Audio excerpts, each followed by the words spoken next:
Hi hello ನಮಸ್ತೆ friends, ಎಲ್ಲರಿಗೂ SR tech world in Kannada YouTube ಚಾನಲ್ಗೆ ಸ್ವಾಗತ.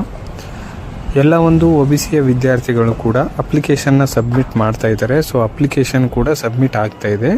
ಆದರೆ SSP ಸ್ಕಾಲರ್ಶಿಪ್ ಕಡೆಯಿಂದಾಗಲಿ ಅಥವಾ OBC ಇಲಾಖೆಯಿಂದಾಗಲಿ ಅಫಿಷಿಯಲ್ ಆಗಿ ಅವರು ಅನೌನ್ಸ್ ಮಾಡಿಲ್ಲ. ಆದ್ರೂ ಕೂಡ ಕೆಲವು ವಿದ್ಯಾರ್ಥಿಗಳಿಗೆ ಅಪ್ಲಿಕೇಶನ್ ಸಬ್ಮಿಟ್ ಆಗ್ತಾ ಇದೆ. ಸೊ ಅಪ್ಲಿಕೇಶನ್ನ ಸಬ್ಮಿಟ್ ಮಾಡಾದ್ಮೇಲೆ ನೀವು ಇವಾಗ ಸ್ಕ್ರೀನ್ ಮೇಲೆ ಗಮನಿಸ್ತಾ ಇರ್ಬೋದು, ಈ ಥರ ಒಂದು ಮೆಸೇಜು ಎಲ್ಲ ಒಂದು ವಿದ್ಯಾರ್ಥಿಗಳಿಗೂ ಕೂಡ ಬರ್ತಾ ಇದೆ. ಸೊ ಈ ಒಂದು ಮೆಸೇಜು ಯಾಕೆ ಬರ್ತಾ ಇದೆ, ಸೊ ಈ ಥರ ಮೆಸೇಜ್ ಬಂದರೆ ಸ್ಕಾಲರ್ಶಿಪ್ ಬರುತ್ತಾ ಬರೋದಿಲ್ವಾ ಅಂತ ಈ ಒಂದು ವಿಡಿಯೋದಲ್ಲಿ ತಿಳಿಸ್ಕೊಡ್ತೀನಿ.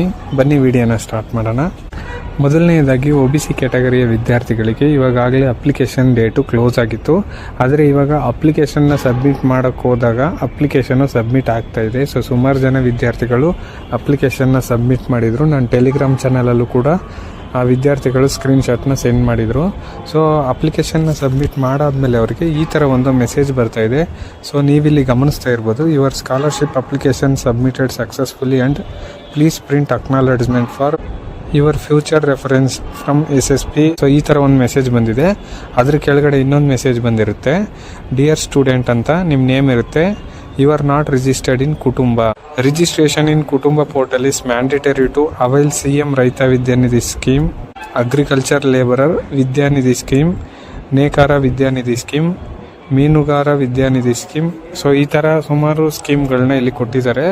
ಸೊ ಇಲ್ಲಿ ನಿಮಗೆ ಏನಂತ ಮೆನ್ಷನ್ ಮಾಡಿದ್ದಾರೆ ಅಂದರೆ, ನೀವು SSP ಸ್ಕಾಲರ್ಶಿಪ್ಗೆ ಅಪ್ಲಿಕೇಶನ್ನ ಸಬ್ಮಿಟ್ ಮಾಡಿದ್ದೀರಾ, ನಿಮಗೆ ಕುಟುಂಬ ID ಅನ್ನೋದು ಯಾಕೆ ಇಂಪಾರ್ಟೆಂಟ್ ಅಂದರೆ, ಇಲ್ಲಿ ಕೊಟ್ಟಿದ್ದಾರೆ ನೋಡಿ, CM ರೈತ ವಿದ್ಯಾನಿಧಿ ಸ್ಕಾಲರ್ಶಿಪ್ ಆಗಿರ್ಬೋದು ಮತ್ತು ಲೇಬರ್ ಸ್ಕಾಲರ್ಶಿಪ್ ಆಗಿರ್ಬೋದು. ಸೊ ಈ ಥರ ಒಂದು ಸ್ಕಾಲರ್ಶಿಪ್ ಎಲ್ಲ ಬರಬೇಕು ಅಂದರೆ ನಿಮಗೆ ಕುಟುಂಬ ID ಅನ್ನೋದು ಮುಖ್ಯ ಆಗಿರುತ್ತೆ. ಸೊ ನಿಮಗೆ ಕುಟುಂಬ ID ಅನ್ನೋದು ಕ್ರಿಯೇಟ್ ಆಗಿಲ್ಲ ಅಂತ. ಸೊ ಯಾರ ಹತ್ರ ಎಲ್ಲ ಕುಟುಂಬ ID ಇಲ್ಲ, ಸೊ ಅಂತಹ ವಿದ್ಯಾರ್ಥಿಗಳಿಗೆ ಈ ಒಂದು ಮೆಸೇಜ್ನ ಕಳಿಸಿರ್ತಾರೆ. ಸೊ ಕುಟುಂಬ ID ಹೇಗೆ ಕ್ರಿಯೇಟ್ ಮಾಡ್ಕೋಬೇಕು, ಸೊ ನಿಮ್ಮ ಹತ್ರ ಕುಟುಂಬ ID ಆಲ್ರೆಡಿ ಇದೆಯೇ ಇಲ್ವಾ ಅಂತ ಚೆಕ್ ಮಾಡ್ಕೊಳ್ಳೋದನ್ನು ಕೂಡ ಈ ಒಂದು ವಿಡಿಯೋದಲ್ಲಿ ತಿಳಿಸ್ಕೊಡ್ತೀನಿ. ಸೊ ಮೊದಲನೇದಾಗಿ ನೀವೇನು ಮಾಡಬೇಕಪ್ಪ ಅಂದರೆ, ಕುಟುಂಬ ID ಅಂತ ನಿಮ್ಮ ಗೂಗಲಲ್ಲಿ ಸರ್ಚ್ ಮಾಡಿದ್ರೆ ನಿಮಗೆ ಮೊದಲನೇ ಆಪ್ಷನ್ ಬರುತ್ತೆ. ಸೊ ಅದ್ರ ಮೇಲೆ ನೀವು ಕ್ಲಿಕ್ನ ಮಾಡ್ಕೋಬೇಕು. ಸೊ ಈ ಒಂದು ಲಿಂಕ್ನ ನಾನು ಡಿಸ್ಕ್ರಿಪ್ಷನಲ್ಲಿ ಕೊಟ್ಟಿರ್ತೀನಿ. ಸೊ ನೀವು ಆ ಒಂದು ಲಿಂಕ್ನ ಕ್ಲಿಕ್ ಮಾಡಿದ್ರೆ ಡೈರೆಕ್ಟ್ ಈ ಒಂದು ಪೇಜ್ಗೆ ಬರ್ತೀರಾ. ಸೊ ಇಲ್ಲಿ ನೀವು ಗಮನಿಸ್ತಾ ಇರ್ಬೋದು, ಸೊ ಇದರಲ್ಲಿ ನಿಮಗೆ ಮೊದಲನೇದಾಗಿ ಕುಟುಂಬ ಯೋಜನೆಯ ಬಗ್ಗೆ ತಿಳಿಯಿರಿ ಅಂತ ಇದೆ. ಅದೇ ಥರ ಕಾರ್ಯಕ್ರಮಗಳು ಮತ್ತು ಸುದ್ದಿ ಅಂತ ಇದೆ.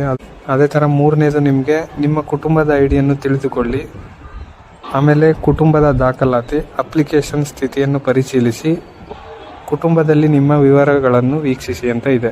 ಸೊ ನೀವು ಕುಟುಂಬ ID ಮೊದಲನೆಯದಾಗಿ ತಿಳ್ಕೊಬೇಕಾಗುತ್ತೆ. ಸೊ ನಿಮಗೆ ಕುಟುಂಬ ID ಇದೆಯೇ ಇಲ್ಲ ಅಂತ. ಸೊ ಅದಕ್ಕೋಸ್ಕರ ನೀವೇನು ಮಾಡಬೇಕಪ್ಪ ಅಂತಂದರೆ, ನಿಮ್ಮ ಕುಟುಂಬ ID ತಿಳಿದುಕೊಳ್ಳಿ ಅನ್ನೋದ್ರ ಮೇಲೆ ನೀವು ಕ್ಲಿಕ್ನ ಮಾಡ್ಕೋಬೇಕು.